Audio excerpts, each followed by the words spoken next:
So now Indian energy exchange limited और अभी देखिए सिर्फ मात्र 2 रुपए दूर है, 2 रुपए दूर है और 52 वीक लो लगा देगा ये स्टॉक। जबकि गेल इंडिया और बाकी वगैरह वगैरह आप बात कर लें तो ऐसे किसी एक्सचेंजेस जो लिस्ट हैं, एमसीएक्स अगर आप देख लीजिए तो ऐसा हाल नहीं है। तो ये ऐसा हाल है, इसके अंदर क्यों है भैया? आईएक्स में ऐसी क्या प्रॉब्लम आ गई? देखिए मैंने 2 महीने पहले मैंने आपको बता दिया, जब Q1 के रिजल्ट आए थे ना, तो मैंने आपको एक बात बताई थी। जब आपको पता चला होगा कि एक कॉम्पिटिटर की यहाँ पर जो है अब आना जो है तय कर दिया था सरकार ने, यानी कि रास्ते साफ कर दिए थे। एक और इनका कॉम्पिटिटर जो है खड़ा करने के लिए वो रास्ता साफ कर दिया था।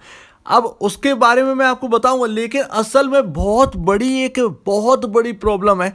अगर इसमें सफरिंग करना स्टार्ट कर दिया तो ये स्टॉक समझिए यहाँ पर जो है क्रैश करने की संभावना आ जाएगी। अब कैसे, इसको समझिए। लेकिन उससे पहले आप चार्ट को देखिए और चार्ट पर आप समझिए कि बस एक ये 2 रुपए की बात है, 2 रुपए बस, और उसके बाद एक 52 वीक लो लग जाएगा इस स्टॉक के अंदर। तो ये है संभावना। तो यहाँ पर 138.80 का लेवल गया तो आपका सीधे ध्यान रखिएगा 134 133 के आसपास का लेवल जो है वो देखने को मिल जाएंगे इस स्टॉक के अंदर। और वहीं पर आपका जो है कहीं ना कहीं सपोर्ट भी बन सकता है, क्योंकि यहाँ पर, लेकिन वो सपोर्ट कच्चा है कि पक्का है ये नहीं पता।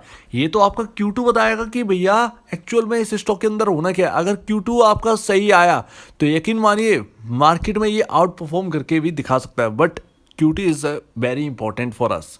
तो अभी देखिए ओवरसोल्ड जोन में आ चुका है, 34 का आरएसआई चल रहा है। तो यहाँ पर सीधा यही है, अगर ये ज़्यादा मार्केट प्रेशर में आता है देन यहाँ पर जो है ये क्रैश कर जाएगा। क्रैश का मतलब ये 2-4 रुपए गिर जाएगा, क्रैश की अभी नहीं, ये Q2 के बाद ही पता चलेगा ये क्रैश होना है या कुछ भी होना है, तो वो बाद में पता चलेगा। लेकिन अभी का जो है सिनेरियो ये है कि 52 वीक लो तोड़ा तो ये सीधे 134 135 के आसपास दिखेगा, 133 134 के आसपास सपोर्ट लेने की कोशिश करेगा, ओवरसोल्ड जोन में आ जाएगा वहां पर। अब देखिए आईएक्स की सबसे बड़ी प्रॉब्लम है हिंदुस्तान पावर एक्सचेंज लिमिटेड। जी हाँ, इसके अगर हम प्रमोटर की बात करें हिंदुस्तान पावर एक्सचेंज लिमिटेड के, कौन है प्रमोटर?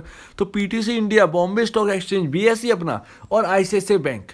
ये 3 ऐसे बड़े प्रमोटर हैं इस कंपनी के जिन्होंने स्टार्ट करी है भैया हिंदुस्तान पावर एक्सचेंज लिमिटेड। और भैया इतने स्ट्रॉन्ग प्रमोटर होने की वजह से अब यहाँ पर आईएक्स में लग रहा है डर।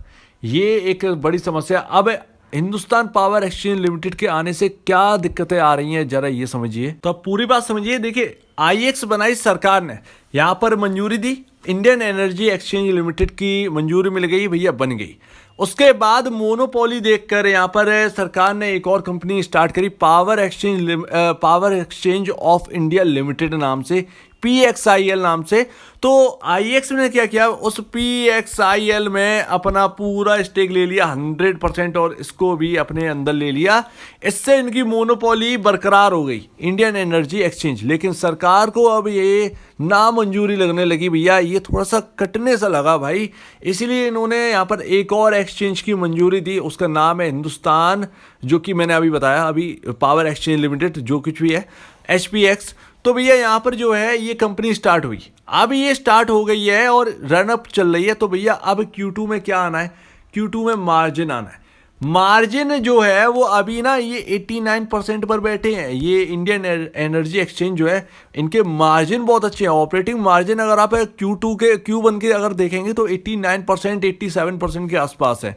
तो मार्जिनल प्रॉब्लम डर लग रहा है कि भैया मार्जिनल प्रॉब्लम जो है वो गहरा ना जाए HPX के आने से। तो इनका जो कॉम्पिटिटर है उसके ऑलरेडी इतने बड़े बड़े जो प्रमोटर हैं तो वो कुछ ना कुछ तो करेंगे उसके अंदर। तो HPX का यहाँ पर जो है वो इनके मार्जिन खींच सकता है, जिसकी वजह से मार्केट अब डर रहा है। इसी वजह से इंडियन एनर्जी एक्सचेंज में सीधा गिरावट दिख रही है। कुल मिलाकर अर्निंग में दबाव देखने की संभावना है, क्योंकि वॉल्यूम जो है इधर पितर होने लगेंगे दूसरे कॉम्पिटिटर के आने से। तो कुछ लोग उधर चले जाएंगे, कुछ लोग इधर रह जाएंगे, जो कि पहले सिर्फ आईएक्स से ही काम करते थे, अब वो HPX से भी काम करेंगे। तो इसमें क्या है कि बट जाएगा, जिसकी वजह से रेवेन्यू और प्रॉफिटेबिलिटी पर दबाव देखने को मिल सकता है। तो इसीलिए Q2 इज वेरी इंपॉर्टेंट। कि HPX के आने से क्या क्या बदलाव आए हैं। अगर HPX के आने से कुछ बदलाव आए हैं और इनकी अर्निंग डाउन होती है तो इनका EPS गिरेगा, जिसकी वजह से स्टॉक जो है वो डाउन जा सकता है। तो ये एक सबसे बड़ा यहाँ पर जो है एक डर मार्केट के अंदर बना हुआ है IEX को लेकर। पहले बहुत अच्छा था भाई, एक इकलौता है, मोनोपोली है, लेकिन सरकार ने जो HPX को लाकर ये बहुत एक चोट सी मार दी है हम शेयर होल्डर्स को। तो अभी देखिए यहाँ पर जो है पी रेशियो की अगर हम बात करें तो 40.79 है और इंडस्ट्री पी 24.68 है। कंपेयर कर लोगे तो अभी भी महंगा है ये स्टॉक अपने इंडस्ट्री पी से, जबकि ऐसी दिक्कतें हम समझ रहे हैं कि ऐसी आ सकती हैं। तो डर तो बना हुआ है IEX के अंदर। क्या करना चाहिए? ऑलरेडी 52 वीक लो पर है, अभी कुछ कह नहीं सकते क्योंकि Q2 अभी तक नहीं आया। तो Q2 जब आ जाए, अगर प्रेशर हमको देखने को मिलता है इसके अंदर, देन हम कुछ कह सकते हैं कि हाँ भैया अभी इस स्टॉक में अब थोड़ा रुकना ठीक नहीं है। लेकिन Q2 जब तक नहीं आता है तब तक कुछ भी कहना इम्पॉसिबल है। तो अभी बुक वैल्यू पर शेयर देखिए 8.43 है। बुक वैल्यू पर शेयर से 16.99% जो है वो टाइम्स जो है वो ऊपर काम कर रहा है ये स्टॉक। और ये पूरी बात है, कुल मिलाकर इस स्टॉक के अंदर मार्जिनल पर दबाव आने वाली है, ये सोचकर बैठा है मार्केट। प्रॉफिटेबिलिटी, रेवेन्यू ये घटने वाला है। तो ये इसकी वजह से पूरा मार्केट टेंशन में, जो कि IEX को बहुत चाहता है।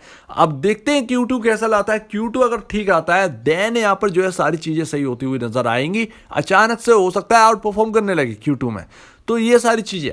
दूसरी सबसे बड़ी एक दबाव देने वाली बात ये है कि FIs ने अचानक से 10% अपना हिस्सा हटा दिया। इवन 10% नहीं, इससे ज्यादा हिस्सा हटा दिया।